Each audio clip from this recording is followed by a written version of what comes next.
I woke up that morning with a quiet sense of anticipation. Even though it was a weekend, I had the kind of energy that made me feel alive, like something important was waiting just around the corner. I rolled over in bed, reached for my phone, and noticed a text message from my mom. "Hey honey, the family party this weekend is cancelled." Something came up. I blinked at it, reread it, then stared at the ceiling. My fingers hovered over the screen for a long moment. Cancelled? Something came up. That didn't sound like my mom. Not exactly. Her text usually had exclamation points, emojis, playful little notes that made her message feel warm even when she was saying no. But this one, it was cold. Clinical almost. A tiny, nagging part of me whispered, "Something isn't right." I shrugged, trying to push the thought away.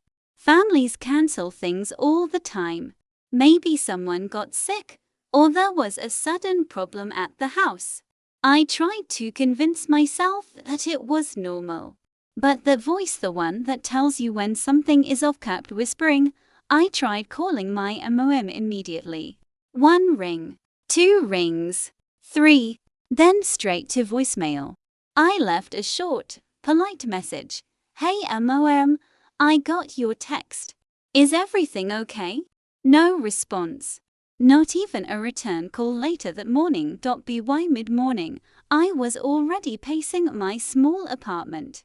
I kept replaying the message in my mind, looking for hidden clues, second-guessing myself. Did she really mean cancelled, or was this something else? My family had a way of twisting words, of saying things that sounded harmless while hiding deeper motives. I tried to distract myself. I made coffee, stared out the window, scrolled aimlessly through social media.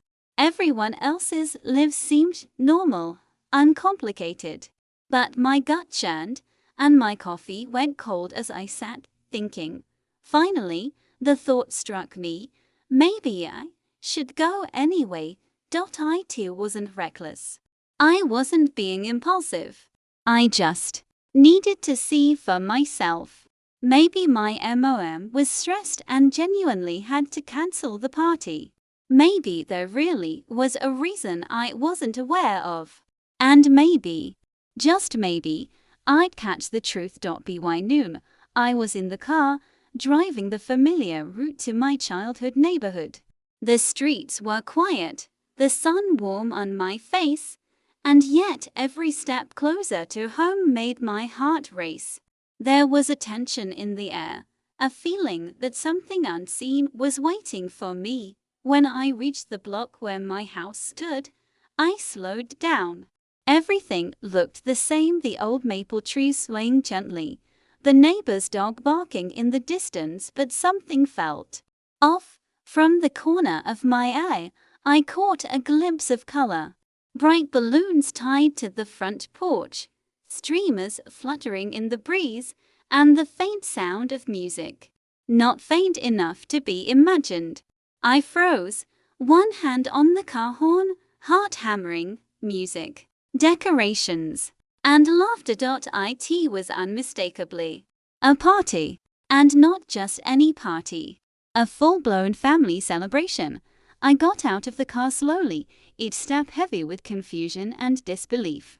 The decorations were elaborate balloons in gold and white, ribbons curling from the porch railings, even a small banner that read, "Family Day Celebration." I stopped on the driveway, my stomach twisting. Something inside me screamed. They lied. I approached the house cautiously, trying to make sense of what I was seeing. Could it be a coincidence? Maybe they had planned something else and didn't know I would come. But deep down I knew. I had grown up reading the subtle cues in my family: the little gestures, the whispered tones, the careful avoidance of certain topics. I could sense when things were staged. And this was staged. Without me. As I stepped closer to the porch, I could hear snippets of conversation. My sister's voice, light and carefree. My mother's laugh, loud and happy. My father joking with cousins I hadn't seen in years. Every sound felt like a dagger. Every word, a reminder that I was deliberately left out. I took a deep breath and pushed the front door open. Immediately, the music stopped. Conversations froze. Laughter halted mid-sentence. All eyes turned to me. "Hey, you came?" my sister asked, her voice tight, like she was trying to force normalcy but failing. I swallowed hard. My throat was dry. My legs felt like jelly, but I forced myself to smile. "Hi," I said, my voice calm, even though my heart was pounding so hard it felt like it might burst. "I thought I'd come just to see what was going on." My mother's eyes darted away, avoiding mine. "We, thought it'd be nicer if it was small this time," she said, her tone faltering. "Small?" I looked around the room. At least 20 people, all family members, all laughing, eating, enjoying themselves. Small. This was nothing short of a celebration. And I was supposed to believe that I didn't exist for the afternoon. I felt every emotion at once: shock, hurt, confusion, anger, but I refused to show it fully. I stepped further into the living room, scanning faces, pretending I belonged. But my mind was already spinning. "No, this is deliberate. And I'm going to find out why." I smiled faintly, trying to appear casual. I greeted distant relatives I barely knew, nodded at friends, who waved politely, and slowly, painfully, made my way to the center of the room. Every laugh I heard now felt like an echo of betrayal. Every glance seemed pointed, judging, mocking even. And yet, I reminded myself to breathe, to stay composed. This wasn't about losing control, it was about understanding, observing, waiting. As I stood there, a thought settled deep in my mind. This isn't just about a party. This is about years of exclusion, years of subtle favoritism. And now, it's time to respond. I didn't know how yet. I didn't know when. But I knew one thing with crystal clarity. My presence here, now, would mark the beginning of a reckoning. And I smiled, softly, almost imperceptibly. Because even in hurt, even in betrayal, I was alive, and I would not be invisible anymore. I froze in the middle of the living room, my heart hammering so loudly I was sure everyone could hear it. For a moment, time seemed to stretch, elastic and unforgiving. My mother, my father, my sister, my cousins, all of them, alive and laughing, celebrating. Without me, a cold knot of disbelief formed in my stomach. This wasn't just a party. This was a deliberate, intentional act. And I had walked straight into it. I scanned the room again, taking in the scene in painful detail. The table was lavishly set, silver cutlery gleaming, crystal glasses catching the afternoon sunlight. A cake, my favorite flavor, chocolate fudge, sat proudly at the center. Balloons swayed lazily above, ribbons fluttering as if mocking me. I couldn't breathe. I could see my mother across the room, her back slightly turned, talking to my aunt. Her voice pitched a little higher than usual, a subtle attempt to mask guilt. My sister's eyes flicked to me for a brief second, then quickly darted away, feigning casual conversation with a cousin. Everyone seemed on edge, and yet the celebration continued, as if nothing was wrong. I swallowed, forcing my voice to stay calm. "Mom, why didn't you tell me the party was happening?" Her eyes widened, and for a second, I thought I saw genuine surprise, or was it fear? "We, thought it'd be nicer if it was small this time," she said again, her words faltering. "Small?" I looked around at the crowded room and felt a rush of anger, hot and sharp, like fire spreading through my veins. At least 20 people, maybe more. Small. They had the audacity to lie to me, to erase me from the picture, to pretend that I didn't matter. I forced myself to take a step forward, trying to maintain composure. I couldn't let them see the storm brewing inside me. But every laugh, every whisper, every glance that avoided mine was like another lash across my chest. A cousin approached me cautiously, attempting to fill the silence with small talk. Hi. Didn't expect to see you, she said, awkwardly glancing at my sister. I nodded, smiling faintly. Yeah, I thought I'd drop by. See everyone. Her smile was strained, and I knew she knew something I didn't. Everyone did. And yet, no one admitted it. The room was thick with unspoken words, tension coiling like a snake waiting to strike. I walked further inside, my eyes darting from face to face. I noticed subtle things I had never paid attention to before, the slight smirks when my mother thought I wasn't looking. The way my sister's hand brushed past mine in a deliberate ignore gesture. The whispered conversations that stopped abruptly when I approached. And then it hit me. This wasn't just a one-time exclusion. It was a pattern. I had spent years being the responsible child, the one who did everything right. My sister. She was always the golden child, never held accountable, always celebrated. My parents always praised her in front of relatives, while I got polite nods at best. My mistakes were magnified, my successes minimized. And now, in broad daylight, they had excluded me from an entire celebration, my own family's gathering, without even a whisper of explanation. My chest tightened, my fingers curled into fists at my sides.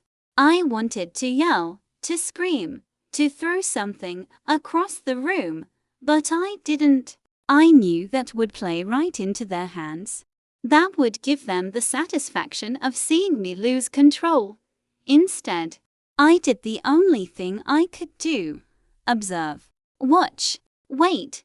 I lingered near the food table, pretending to pour myself a glass of juice while my mind raced. They think this erases me. They think I'll just accept it. They think I'll pretend nothing happened. But they were wrong. I noticed the way my mother kept glancing at the door, as if she expected me to vanish.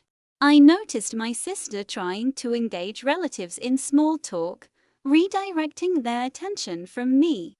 And I noticed something else, an almost imperceptible tension creeping into the room. Their confidence was faltering, and I could feel it. I realized that even though I was standing there quietly, I held power.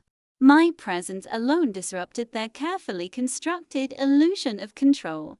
And that realization gave me a strange, almost dangerous sense of calm. As I walked through the living room, pretending to mingle, my mind began to spin. I needed a plan. I couldn't just confront them head on, not yet. That would only give them the chance to twist the story, to paint me as overreacting. No. I needed strategy, patience, a plan that would not just confront their betrayal, but make them feel the weight of it in a way they could never ignore. But first, I had to survive this initial moment without revealing my full storm. I smiled faintly at a cousin who waved at me. Hi, it's been a while, I said softly. Her smile faltered. Yes, it has, she said, nervously glancing at my mother. I nodded, taking mental notes. Every glance, every movement, every tiny gesture, these were pieces of the puzzle I would use later. Every whispered conversation I overheard, every awkward pause, every subtle guilt-laden expression was being catalogued in my mind. By the time the party wound down, I had made my decision. I wasn't going to let this slide. Not this time. As I stepped back outside into the cool evening air, the laughter and chatter echoing faintly behind me, I felt a strange mix of fury and clarity. They had tried to erase me, to pretend I didn't exist. But I was still here. I had seen everything. I had felt everything, and now it was time to think, to plan, to prepare for the reckoning. I didn't yet know how it would unfold. I didn't yet know what I would do. But one thing was certain: the family that had excluded me from their celebration would not get away with it.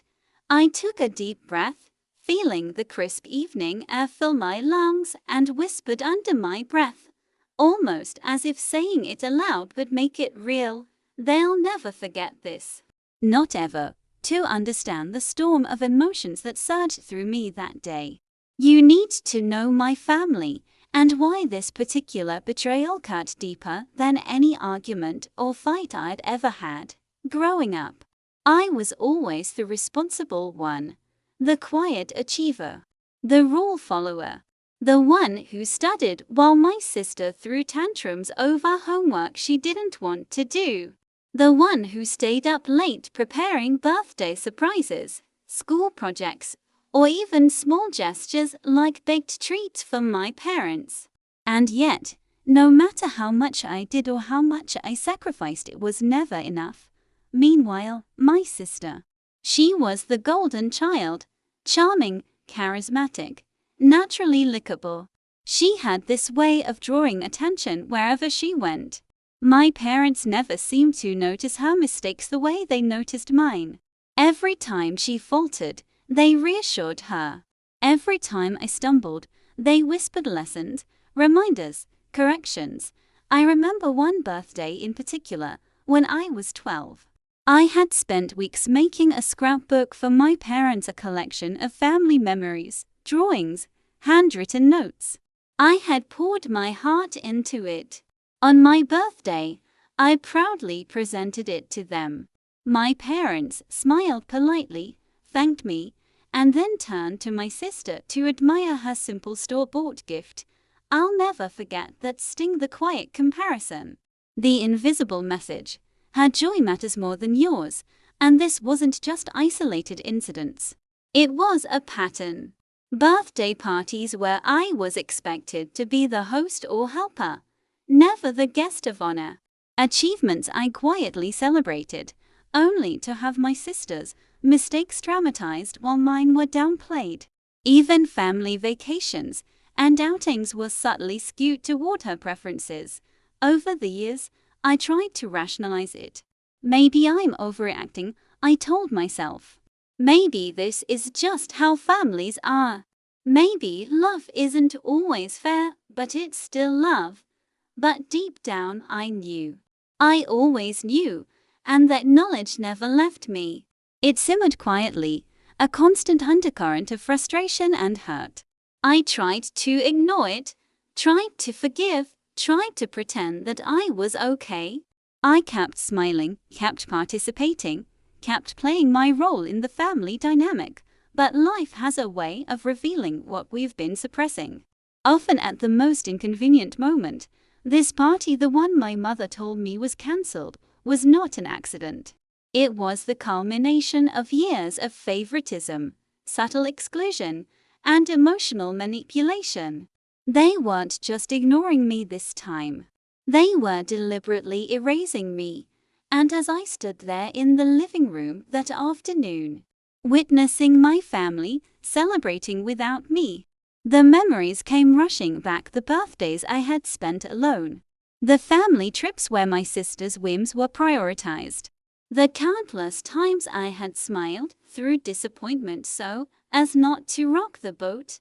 I remembered my father's stern voice when I had accidentally broken a vase as a child. "Why can't you be more careful like your sister?" And my mother's sigh when I got my first solo recognition at school, a sigh that spoke louder than words. She always had to outshine. It wasn't just neglect. It was comparison. It was favoritism. And it was intentional. I realized then that this wasn't about a party. It was about control, manipulation, and family hierarchy. They had spent years shaping the narrative.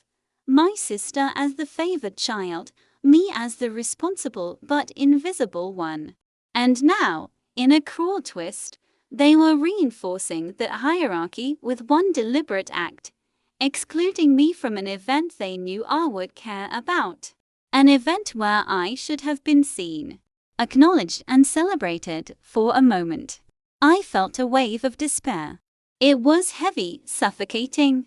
The kind of despair that makes your chest ache and your throat dry. But it didn't last long, because in that despair, I found clarity. I realized something crucial. I had been quiet for too long. I had let this happen, again and again. I had accepted this skewed version of love and family dynamics. I had smiled through the exclusion, internalized the favoritism, and pretended it didn't matter. But this time, it mattered, and I also realized something else. This wasn't just about me being excluded. This was about the truth. About making them see what their actions had done.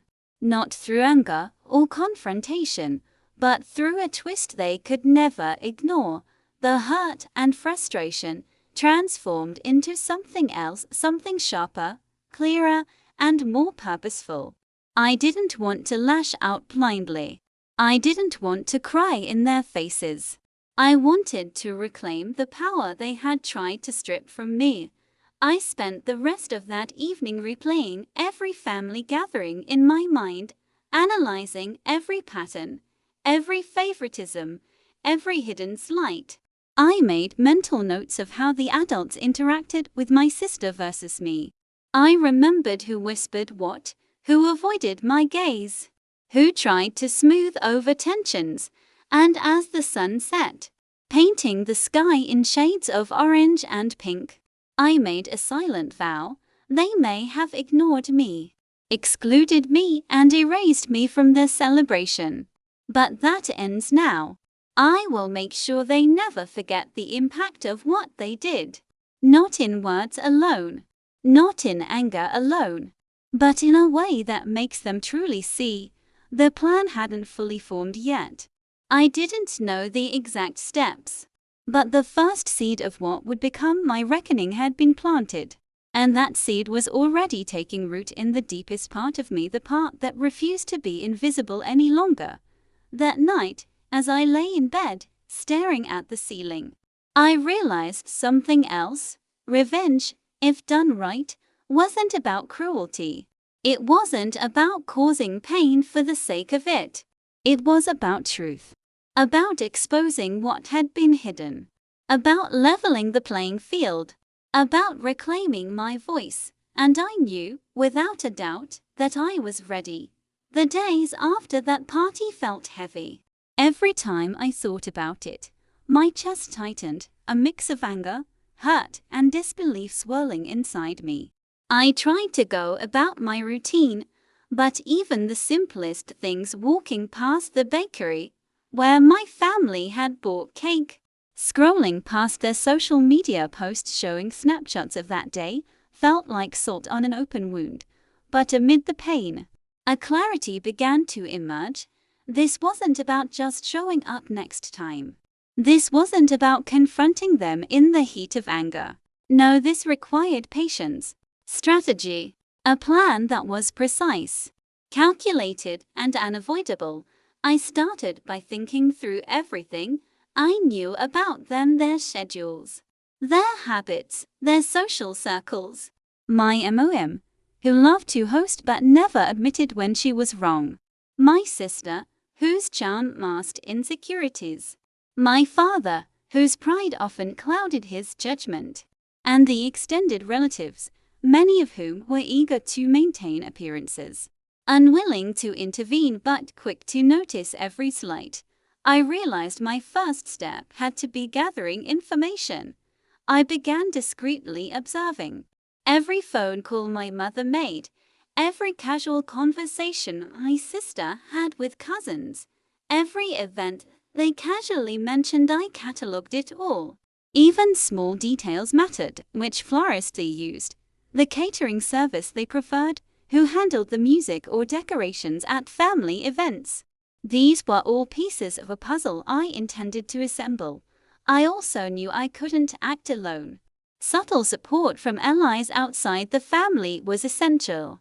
I reached out to family friends who had often noticed the favoritism, who had quietly expressed sympathy for my exclusion. They were hesitant at first, but when I explained that I wasn't seeking drama, only truth and visibility, they agreed to help.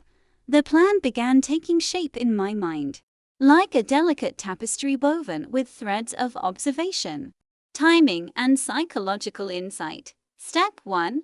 Observation. Know their habits, routines, and vulnerabilities. This would give me leverage when the time came. Step 2. Positioning. I needed to be present in a way they couldn't ignore, but subtly. Not confrontation, but control. I realized that being invisible yet omnipresent was far more powerful than shouting or pleading. Step 3. Timing. The perfect moment to act had to be chosen carefully. Too soon, and it might backfire. Too late, and the opportunity would pass. It had to be during a situation where their pride and desire for appearances would be challenged. Step 4. Revelation. The ultimate goal wasn't mere revenge, it was revelation. They needed to feel the consequences of their exclusion, to truly understand what it meant to erase someone from their world. I spent nights writing detailed notes, diagrams, and timelines. I mapped out every potential scenario, what they might say, how they might react, how to ensure the outcome went exactly as I envisioned. The act of planning was strangely empowering. For the first time, I felt in control, not the powerless child sidelined by favoritism. And then I began to strategize the first tangible move: the next family event. An upcoming weekend brunch at the lakeside cabin was perfect. My MOM had already confirmed it with relatives, bragging about how perfect this gathering would be. It was predictable, controlled, and, most importantly, the ideal opportunity for a subtle yet undeniable statement. I wouldn't confront them directly. I wouldn't announce my anger. I would enter as someone they could not overlook, but in a role that allowed me to influence events from behind the scenes. I started planning disguises, personas, and roles. A server, someone organizing the table settings, even a photographer capturing moments they didn't realize would be documented. Each role would allow me to operate under the radar, observing and controlling without revealing my intentions prematurely. I also began building contingencies. What if someone recognized me? What if they tried to exclude me again? Every possibility had a countermeasure. I visualized each scenario meticulously, rehearsing in my mind how I would respond, how I would maintain calm, and how I would ensure that the eventual revelation carried the maximum impact. But this wasn't just about strategy, it was about patience and psychology. I knew that subtle disruptions, small observations, and the careful positioning of myself in the right place at the right time would allow me to uncover and expose the truth without confrontation. I spent hours planning, almost obsessively. Every conversation overheard, every glance, every pattern of behavior became data points. By the end of the week, I had a mental blueprint of the family dynamic: who controlled the narrative, who perpetuated the favoritism, and where the cracks in their facade lay. And then, finally, I paused and allowed myself a small, quiet smile. They had thought they could erase me from the party, from the celebration, from the moment. They had believed I would quietly accept it, let it slide, and pretend it didn't matter. They were wrong. I wasn't planning destruction. I wasn't planning chaos for the sake of chaos. I was planning revelation. And they would never see it coming. For the first time in years, I felt a calm certainty. Every slight, every whispered exclusion, every casual favoritism, I would turn it into clarity, visibility, and truth. And when the day came, they would have no choice but to see me. Not as the invisible child in the corner, not as the quiet bystander, they would see me as I truly was. Present, aware, and impossible to ignore. The weekend arrived faster than I expected. The lakeside cabin, a familiar place of family gatherings, was already buzzing with preparations when I arrived. From the outside, it looked innocent, windows wide open, curtains swaying in the breeze, music drifting lazily across the lawn. But I knew better. I could see the patterns, the hierarchy, the invisible lines drawn by years of favoritism. I parked my car discreetly and took a moment to breathe. Calm, focused, observant. The success of my plan depended on subtlety, on patience, on blending in while still being in control. I had prepared meticulously for this. A change of clothes, professional looking, neutral, something that wouldn't draw attention. Hair tucked neatly, minimal makeup, enough to be credible, but not enough to be remembered as someone out of place. A borrowed apron, a clipboard, a friendly smile practiced for hours in front of my mirror. I was ready. My first step: be present, unnoticed but effective. I approached the cabin, pretending to be a catering assistant who had been sent early to help with the final arrangements. The gatekeeper at the front, a distant cousin, looked up in mild surprise. "Oh, you're early," she said. I smiled politely. "Yes, just came to help set up. They said someone would be here for logistics." Her eyebrows raised slightly, but she didn't question me further. My disguise had worked. I was invisible to them, yet completely inside their world. Inside, the chaos of a typical family event was in full swing. Tables were being arranged, balloons inflated, food trays stacked haphazardly. My mother was directing relatives, my sister bouncing around laughing, and my father, true to form, was trying to maintain order while failing spectacularly. I moved quietly, observing everything. The layout of tables, the positions of the guests, the way my family interacted. Every smile, every glance, every laugh, they were all data points for me. And every moment I moved unnoticed, I felt a thrill of control. I didn't just blend in, I subtly influenced the event. A table was crooked. I adjusted it while no one noticed. A drink tray was precarious. I stabilized it with a gentle nudge. Music volume too high. I subtly tuned it down from the mixer. Each small act was strategic. Each tiny move allowed me to insert myself into the flow of the party without drawing suspicion. And each time someone unknowingly followed my adjustments, I felt the thrill of quiet authority. Then came the first real test. My sister, laughing and chatting with friends, spilled a tray of appetizers. Everyone gasped. Some relatives murmured complaints, but before chaos could erupt, I was there, efficient, calm, helpful. "Here, I'll fix it," I said, moving with practiced ease. My sister looked at me, confused. "Oh, thanks," she muttered, a slight furrow in her brow. I smiled, unbothered. "No problem. Happens to the best of us." They didn't recognize me, not fully. They saw a helpful stranger, a calm presence amid minor disaster.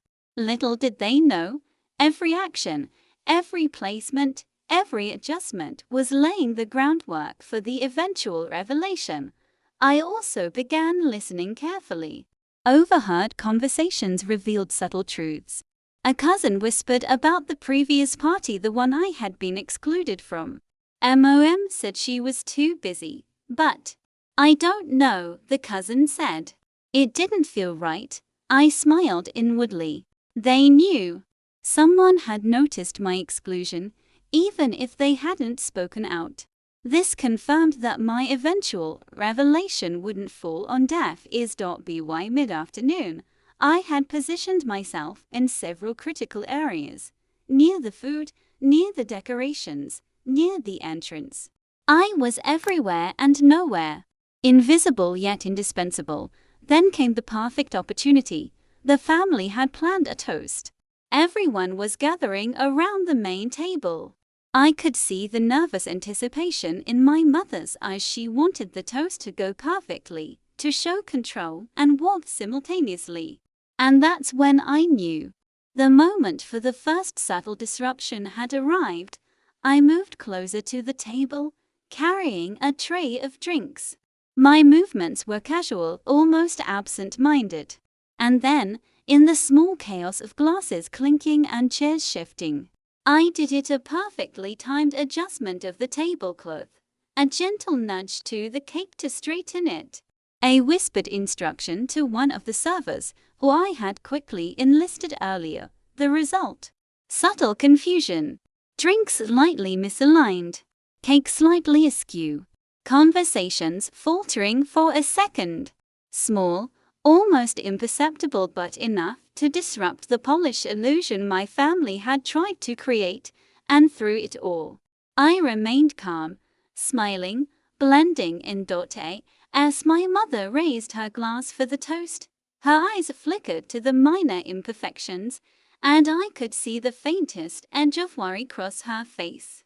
My sister's eyes narrowed slightly, scanning the room, confused. I knew I had planted the first seeds of doubt, small, yet undeniable. The thrill of control surged through me. This was only the beginning. Every move, every adjustment, every unnoticed intervention was building toward a moment they would never forget. And in the quiet corner of my mind, a thought whispered, clear and confident: they won't see me coming. And when they do, they'll understand exactly what it feels like to be invisible. The brunch was in full swing, and I moved through it all like a shadow, quiet, observant, blending in while subtly manipulating the flow of the event. Each minor adjustment, each tiny intervention, was laying the foundation for the eventual revelation I had been planning. But even as I worked, I knew that the real power wasn't in my actions alone, it was in what I could uncover. The room was bustling, conversations overlapping, laughter punctuating the hum of chatter. My family was completely absorbed in the surface-level joy of the gathering. Yet amid that controlled chaos, cracks were beginning to show. Subtle signs. My mother's shoulders stiffened whenever someone mentioned the last party. My sister's hand fidgeted with her napkin when a cousin whispered something in her ear. And a few relatives glanced at me oddly, as if sensing my presence yet unsure why. I kept to my focus, letting these little cracks guide me. Then I overheard a conversation that made my stomach drop and my pulse quicken. Near the dessert table, my cousin was speaking quietly to another relative. Honestly, she really shouldn't have been excluded last time, the cousin said. But Mom said she'd been too busy. I don't know. It didn't feel right. I froze for a second, heart pounding. They know. Someone had seen the exclusion for what it was. My suspicions were confirmed. The deception wasn't universally accepted, even within the family. I moved closer, pretending to adjust the table, while listening carefully. The cousin continued, unaware I was nearby. I mean, it wasn't just a misunderstanding. It felt deliberate. And honestly, I felt bad watching her be left out. My lips curved into a small, quiet smile. Yes, someone had noticed. Someone had felt it. The revelation I was planning wouldn't fall on deaf ears. And that gave me a renewed sense of purpose. But my attention was quickly pulled to another unfolding moment, one that was completely unexpected. My mother had begun asking relatives about seating arrangements, her voice a little sharper than usual. My sister, eager to appear helpful, had jumped in, trying to smooth over minor disagreements about chairs and tables. But in her nervousness, she had tripped over a chair, sending a small tray of appetizers tumbling to the floor. Gasps and murmurs filled the room. A few relatives looked annoyed, but before anyone could react further, I was there. Calm, efficient, helpful. I steadied the tray, redistributed the food, and whispered a quick instruction to a nearby server I had subtly aligned with earlier. My sister looked at me, confusion flickering in her eyes. "Thanks," she muttered. I smiled softly. "No problem. These things happen." In that moment, a thought struck me. This wasn't just about the previous exclusion. This was about watching them unravel under the weight of their own small mistakes, all while I remained composed and unseen. The irony was delicious. As the brunch continued, I noticed more signs of subtle tension. A conversation about the family's previous gatherings was steering dangerously close to my exclusion. Some relatives were quietly debating whether the past events had been fair, while others tried to dismiss the topic, clearly uncomfortable. Every glance at me, every hesitant whisper, added another layer to the tension. I realized that the real power lay not in confrontation, but in observation. By remaining calm and composed, I was exposing their flaws indirectly, forcing them to confront the reality of their past actions without me needing to speak outright. Then came the moment I had been waiting for, a casual mention of my sister's recent achievement. "She really outdid herself this time," someone said. "MOM and Dad are so proud." A small ripple of murmured agreement passed through the room. And then, almost instinctively, another cousin added, "But it's funny how she's always in the spotlight, isn't it? Makes you wonder about last time." Heads turned, eyes flicked toward each other, tension rising like a wave ready to crash. And I remained invisible, the quiet orchestrator of small chaos, watching their carefully curated image begin to fray. For the first time, I felt a surge of exhilaration. This was exactly what I had wanted. The cracks were showing. Their composure, polished for appearances, was faltering under the weight of subtle truths. And my presence, the silent, unassuming presence, was the catalyst. I allowed myself a small internal laugh. This wasn't just revenge. It was art. Every movement, every intervention, every overheard whisper was part of a larger design. They had thought they could erase me, make me invisible, and control the narrative. But here I was unseen, in control, letting their own actions expose the truth. By mid-afternoon, I had a clear picture. My family was beginning to unravel, subtly but undeniably. Their conversations were tentative, their smiles forced, their gestures careful. The facade was cracking, and all I had done was exist quietly, strategically, with purpose. I realized then that the next step would be crucial. I couldn't rush the revelation. I couldn't give away my intentions prematurely. But I could prepare, position myself in exactly the right moment to show them the full picture, the truth of their exclusion, the reality of their favoritism, and the undeniable presence they had tried so hard to ignore.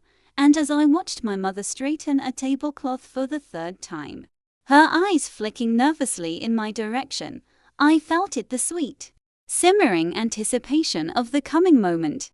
The moment when everything would unravel, when the truth would finally speak louder than their polished lies. I smiled quietly to myself, feeling the calm of control, the thrill of the inevitable. They thought they were celebrating in peace. They had no idea what or who was really orchestrating the undercurrents of this brunch.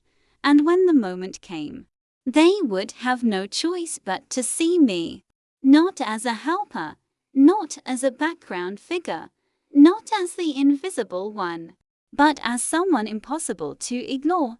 The brunch moved into its mid-afternoon rhythm. Laughter and chatter had resumed, but there was a subtle shift in the air, like the calm before a storm. I noticed it in the way my mother's smile faltered for just a second when someone mentioned last month's cancelled gathering, in the way my sister's voice pitched slightly higher when she spoke to a cousin, as if trying too hard to appear natural. I moved quietly among the guests, pretending to adjust decorations, refill glasses, or carry plates, but I was really observing, cataloging every subtle reaction, every whispered conversation. Each small inconsistency, each slight tension, was another thread to weave into the bigger picture. I overheard my aunt leaning toward another relative, her voice just above a whisper. She seemed upset last time, didn't she? But MOM just brushed it off. My heart raced. Confirmation. Someone else had noticed. Someone else had felt the injustice. That knowledge was intoxicating. I shifted near the buffet, casually arranging plates while listening to the conversations around me. A cousin mentioned how careful my sister always was to maintain appearances, how she never admitted mistakes. Another relative nodded, adding quietly, "But it makes you wonder what she thinks when no one is looking." I let a small, almost imperceptible smile curl on my lips. Yes, exactly. This was the moment I had been waiting for. The cracks in their carefully constructed facade were becoming impossible to ignore. Then came a small, accidental chaos that I had anticipated.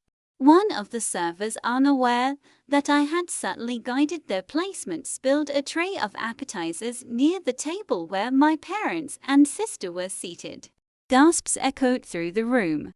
My sister froze, her hand instinctively reaching for a napkin, her smile slipping. My mother's eyes darted toward the spill, lips pressed tightly together. I moved seamlessly into the space, steadying the tray, redistributing the fallen appetizers with practiced efficiency. "No worries," I said softly, calm and collected, handing a plate to my sister. Her eyes widened slightly, recognition flickering, but she didn't place it yet. She only muttered, "Thanks." I smiled politely, deliberately unassuming. From their perspective, I was just another helper, invisible. But in reality, I was orchestrating subtle disruptions, guiding the flow, observing reactions, all while maintaining calm control. As the brunch continued, I noticed more subtle signs of tension. My mother's casual remarks seemed forced, her laughter a little too high-pitched, as if trying to convince herself of normalcy. My sister fidgeted constantly, glancing at me, sensing something she couldn't yet place. Even some of the relatives began exchanging brief, awkward glances, their murmured conversations hinting at a growing unease. Then, a casual mention of last month's cancelled gathering sent a ripple through the room. One cousin said softly, "I still don't get why she wasn't included last time." It didn't make sense. The room's rhythm shifted. Conversations halted mid-sentence. Eyes flicked toward one another, tension hanging like a heavy fog. My mother's jaw tightened, and my sister's hand clenched slightly around her drink. I stood quietly, adjusting a decoration just so, while internally savoring the disruption. This was exactly what I had been working toward. Their illusion of control was beginning to fracture, and I hadn't even revealed my full presence yet. Every subtle reaction, every falter in their composure, was data fuel for the next stage of my plan. I catalogued it all. Who flinched at my proximity? Who tried to steer conversations away from the topic of my exclusion? Who unconsciously revealed their guilt or unease? And in that moment, A sense of clarity washed over me. The next move had to escalate strategically. I couldn't rush. I couldn't force confrontation. I needed to build toward the perfect moment of revelation when every little seed of doubt, every subtle unease, and every overlooked slight would converge. And they would have no choice but to face the truth. I smiled faintly, almost to myself. They thought this was just a casual brunch, a harmless gathering. They had no idea that every misstep, every whispered concern, every subtle flicker of discomfort was carefully observed, orchestrated, and stored for the moment that would matter most. And I knew that moment was coming. I too would be precise. It would be undeniable. And when it arrived, they would finally understand the full weight of the exclusion they had forced upon me. By late afternoon, the brunch had settled into a rhythm. The laughter, the chatter, and the clinking of glasses masked an undercurrent I had been cultivating all day. Everyone thought the event was ordinary. They believed they had nothing to fear. But I knew better. I had been invisible and observant all along, quietly steering the event, planting subtle unease, and cataloguing their every reaction. And now, it was time. I excused myself briefly under the pretense of checking on a tray of desserts. Once out of view, I retrieved the small device I had been preparing all week, a digital slideshow I had secretly compiled. It contained images, videos, and messages from past events, birthdays where I had been quietly sidelined, gatherings where my sister had been praised while I was ignored, moments where I had gone above and beyond while my contributions were minimized. Every subtle slight, every act of favoritism, every whispered exclusion, it was all documented. I took a deep breath. Calm, precise, patient. This wasn't about revenge in anger, it was about truth, visibility, and undeniable clarity.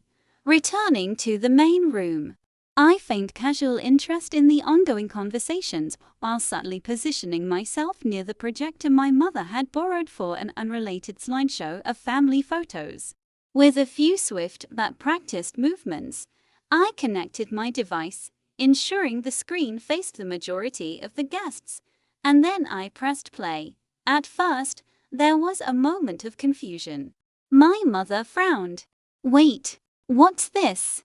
she asked, stepping forward. I smiled gently, calm and collected. "Just some memories from the past few years," I said softly, letting my voice carry with quiet authority. "I thought it might be nice for everyone to see." The first images appeared on the screen, my birthdays, where I had spent hours preparing gifts, decorations, and surprises, with no one acknowledging my efforts. Photos of family events where my sister's achievements were praised, while my contributions were minimized or ignored. Video clips captured small moments of favoritism, relatives laughing at my sister's jokes, my own laughter politely unnoticed. Each frame was subtle, undeniable, and painfully clear.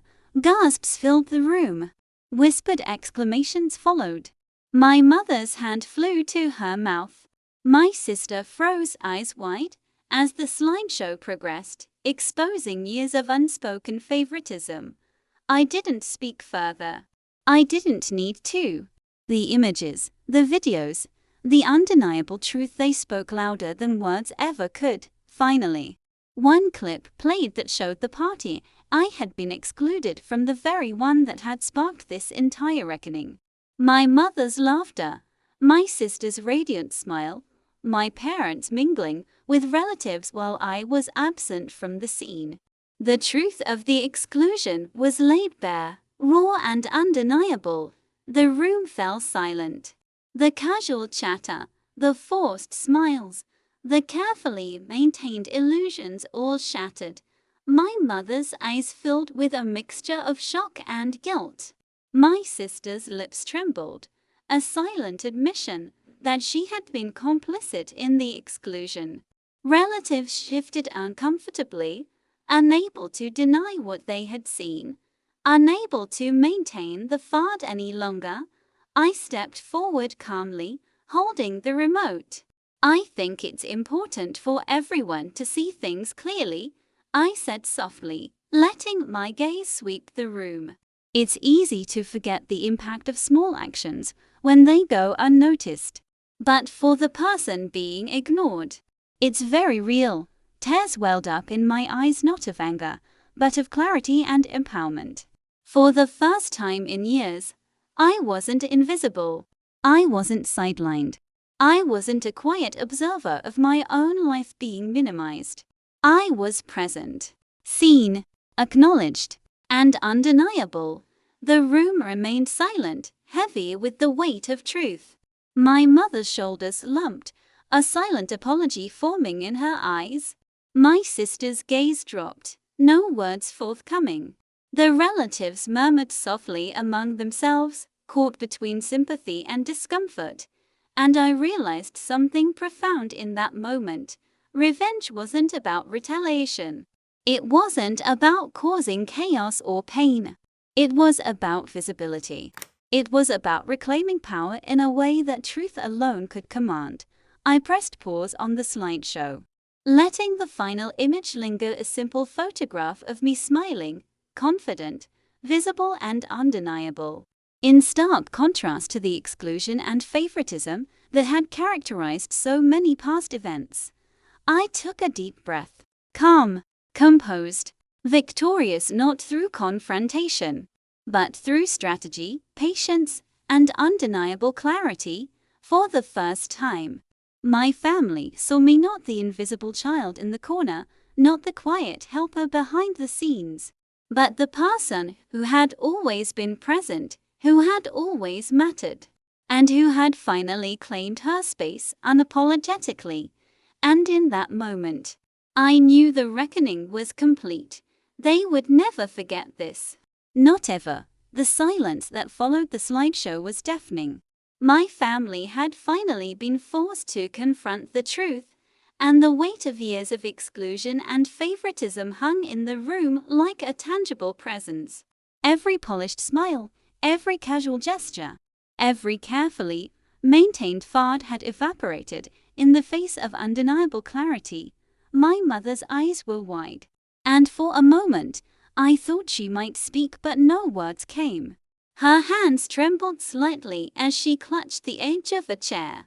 My father, usually composed and authoritative, looked as though he had been struck by a sudden, invisible force.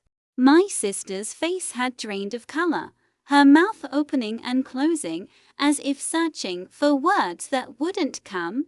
Even the extended relatives, who had been complicit in maintaining appearances, looked uncomfortable, caught between empathy and the reality they had ignored for too long. I felt a quiet satisfaction, but I also remained composed. This wasn't about humiliation or spectacle, it was about truth. I let the images linger on the screen for a few moments longer, allowing the reality to sink in fully. Finally, I spoke, my voice calm, measured, but carrying the weight of everything that had been silenced for so long. I've always tried to stay quiet, to be polite, to do what was expected. But I have learned something important. Being unseen doesn't mean you don't exist. Being overlooked doesn't mean you're insignificant. And being excluded doesn't mean you can't claim your space. I paused, letting my words settle. I scanned the room, meeting their eyes, letting them feel the impact of my presence, the power I had quietly reclaimed. You may not have realized it before, I continued, but every action, every choice, every small exclusion mattered. And now, I think it's important that it's acknowledged. My mother's lips trembled. I didn't mean, she began, but I held up a hand. Intent doesn't erase impact, I said softly. And actions, even small ones, can hurt. I wanted to make sure that the people involved really understood what that felt like. The room remained heavy with tension, but I sensed a subtle shift. My words, paired with the undeniable evidence, had cracked the armor of denial. For the first time, they were forced to see me not as the invisible child, not as the background helper, but as someone who had always existed, someone who had always mattered. My sister finally spoke, her voice quiet, uncertain. I didn't realize. I know, I replied gently, letting her words hang in the air. But now you do. The rest of the afternoon passed in a strange mix of awkward acknowledgement and tentative reconciliation. My parents, while still grappling with guilt and shame, began to speak more carefully, their tone more measured. My sister's gestures became less performative and more genuine. And the relatives, who had once been silent witnesses, began to engage with me differently, more thoughtfully, more consciously. I realized that the aftermath wasn't just about a single brunch. It was about a shift in dynamics, a recalibration of relationships. The invisible child had become visible. The sidelined observer had claimed her space. And the carefully maintained hierarchy that had favored my sister for so long was quietly, irrevocably challenged. As the guests began to leave, my mother approached me. Her eyes were soft, tinged with guilt and newfound respect. I didn't realize how much it affected you, she admitted quietly. I nodded. It's not just about realizing. It's about seeing. And now I think we all see things more clearly. My sister gave me a small, hesitant smile, her usual bravado replaced with a quiet acknowledgement. You were right. I hadn't noticed, she said. And in that moment, I felt a profound sense of empowerment. The strategy, the planning, the patience, it had all worked.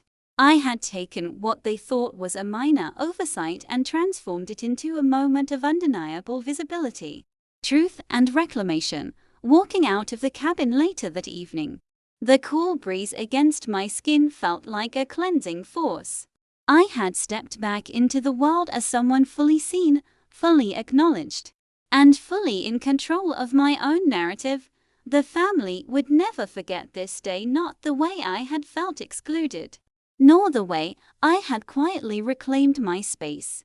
And that knowledge, that power was mine, for the first time in years.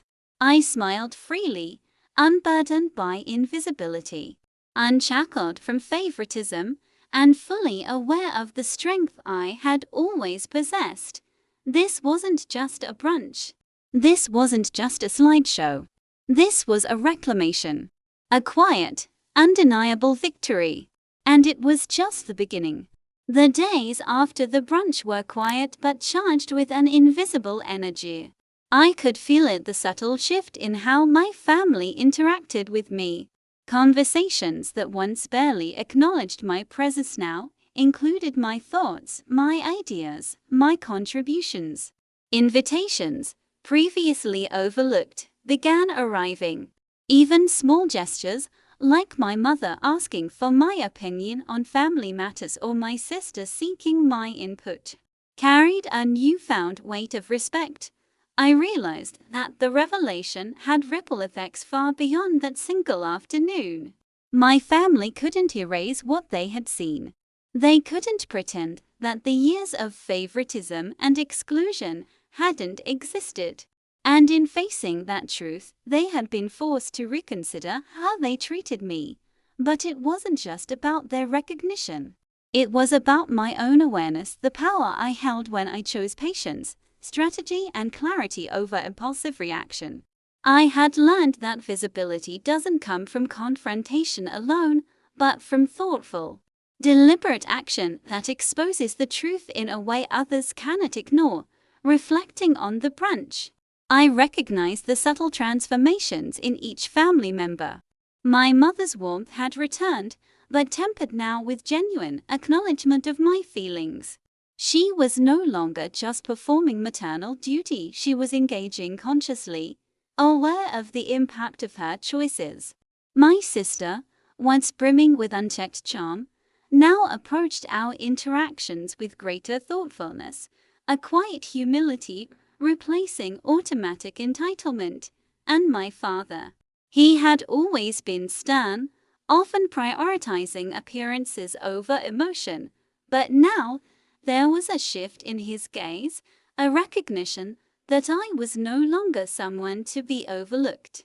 His respect was not spoken loudly, but it was there, embedded in the way he began including me in conversations and decisions.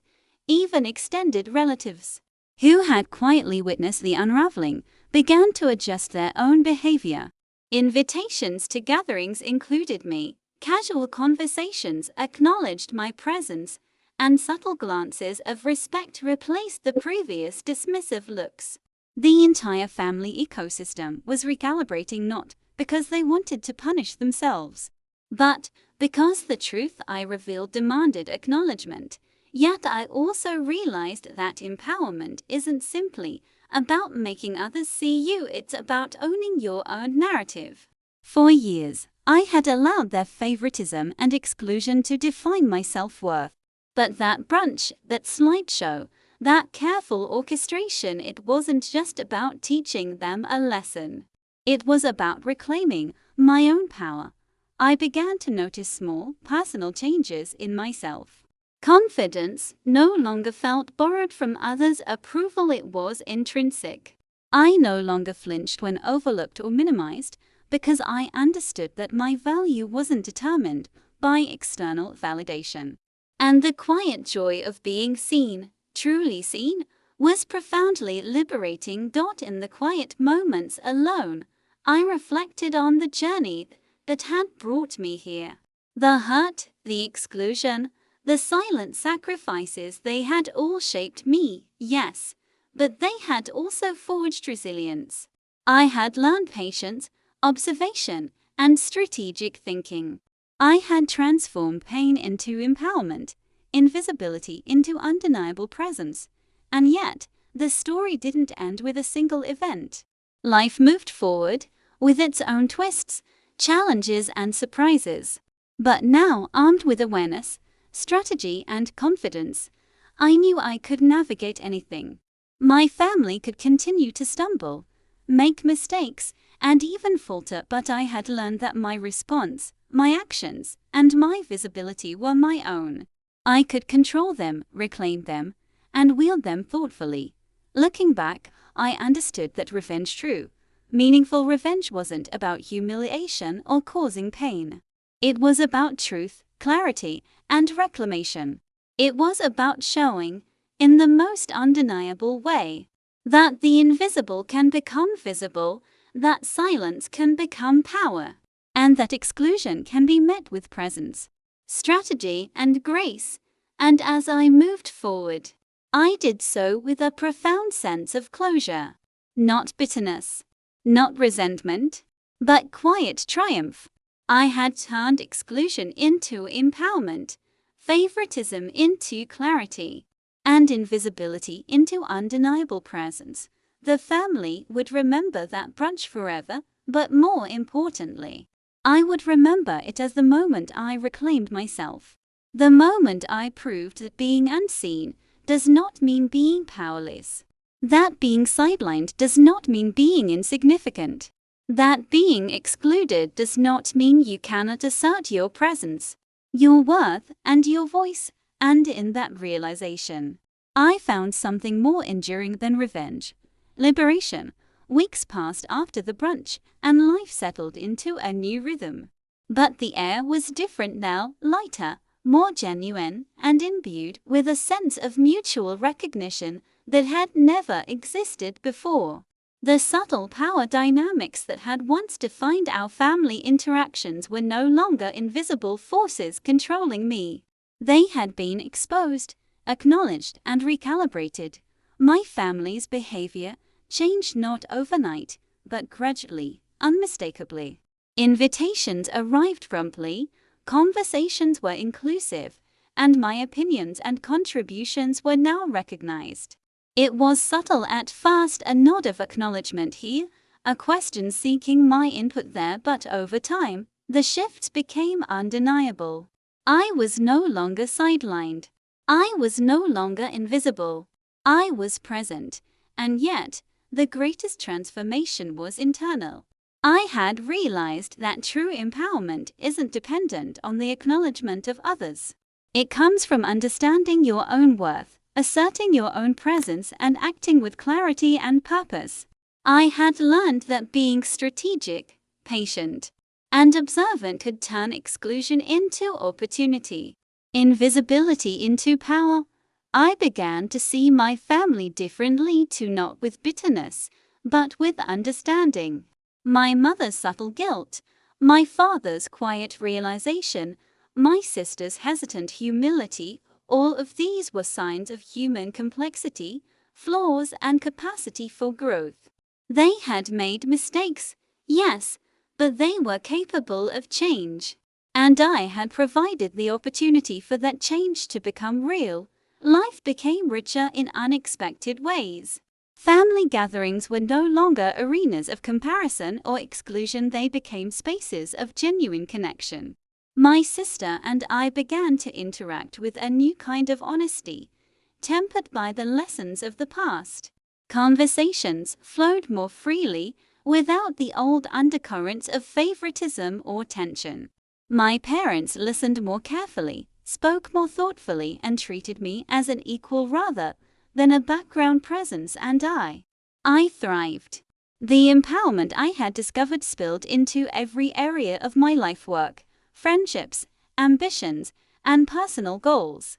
I realized that the strategy, patience, and self-awareness I had cultivated during my quest for visibility were tools I could use beyond my family.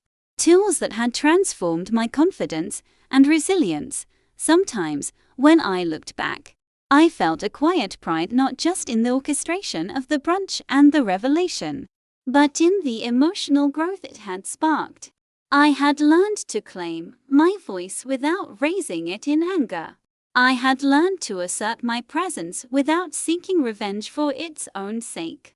I had learned that true strength is quiet, patient, and deliberate. And so, as I stood by the window of my room one evening, watching the sun set and painting the sky in soft pinks and oranges, I allowed myself to fully appreciate the journey. From exclusion to visibility, from silence to voice, from invisibility to undeniable presence. The family had been transformed, yes, but the most important transformation had occurred within me.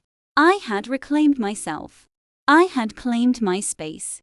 I had proven, to myself first and everyone else second, that no one has the right to define your worth or erase your presence. The future felt open, bright, and filled with possibilities.